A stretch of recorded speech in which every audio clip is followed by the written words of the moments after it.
আসসালামু আলাইকুম বন্ধুরা, আপনারা কেমন আছেন? আমি আলহামদুলিল্লাহ। আমি ঢাকা থেকে খুলনা যাচ্ছি। তো বাসা থেকে রওনা করে চলে আসলাম কমলাপুরে এসে ট্রেনে, ঢাকা থেকে এই ট্রেনটা ছাড়ে রাত্র 8টা এবং খুলনা থেকে এই ট্রেনটা ঢাকায় যায় সকাল 6টায়। আমার খুব ভালো লাগে এই ট্রেন জার্নিটা। আমি সবসময় বাসে আসি। তো এই 2-3 বার আমি ট্রেনে আসি এবং ট্রেনে যাই। খুবই ভালো লাগে এই জার্নিটা। যদিও রাত্র 12টায় আসা লাগে খুলনায়। তবে খুলনা শহরও এখন 250 ফিটের সামনে দিয়ে যখন আসি খুবই জমজমাট। এই সাইডটা দিয়ে আসি, বয়রা কলেজ মোড়টা একদম চুপচাপ, ওখানে লোকজন কম, যার জন্য আমরা 250 ফিটের সামনে দিয়ে আসি।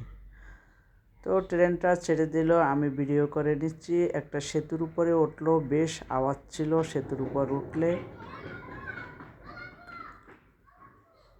তারপরে আমরা আস্তে আস্তে করে ট্রেনে বসে ভিডিও করতেছি, এনজয় করতেছি একটু। এই যে আমরা খুলনা এসে পৌঁছাইলাম, সেখানে দেখেন কত লোকজন। মনে হচ্ছে রাত্র 12টা, মানে শীতে রাত্র 12টা, কিন্তু এত লোক রাত্রবেলা যে মনেই হচ্ছে না। আমি এই জন্য একটু ভিডিও করে নিলাম। আমার মা বারবার নিষেধ করলো এত রাত্রে আসার দরকার নেই, কিন্তু আমার তো খুবই ভালো লাগে। সাথে আমার ছেলে ছিল। এই যে আমার ছেলে অটো ঠিক করতেছে। খুলনায় তো অটোর অভাব নেই এবং ভাড়াটাও খুবই কম। রাতের বেলা একটু বেশি ভাড়া নেয়। এই যে আমরা একটা অটো ঠিক করলাম 120 টাকা দিয়ে, একদম বাসা পর্যন্ত যাবে। আমি রাতের খুলনা একটু ভিডিও করে নিলাম, আপনাদের সাথেও শেয়ার করলাম। এই যে আমরা যাচ্ছি এখন। আমার ছেলে আবার এখানে একটু থামলো, বিরিয়ানি কিনবে। ও বিরিয়ানি কিনতেছে, আমি একটু ভিডিও করতেছি। কেনা হয়ে গেল, আবার আসছে। এখানে একদম চুপচাপ আছে, লোকজন নেই, কিন্তু আলো তো আছে যেহেতু এটা বিভাগীয় শহর।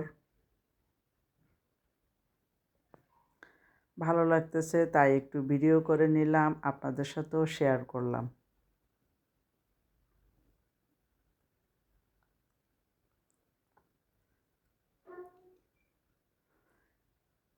মাঝে মাঝে গাড়িও যাচ্ছে।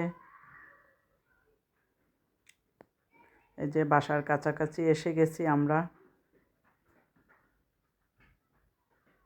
এটা হচ্ছে বয়রা এরিয়া।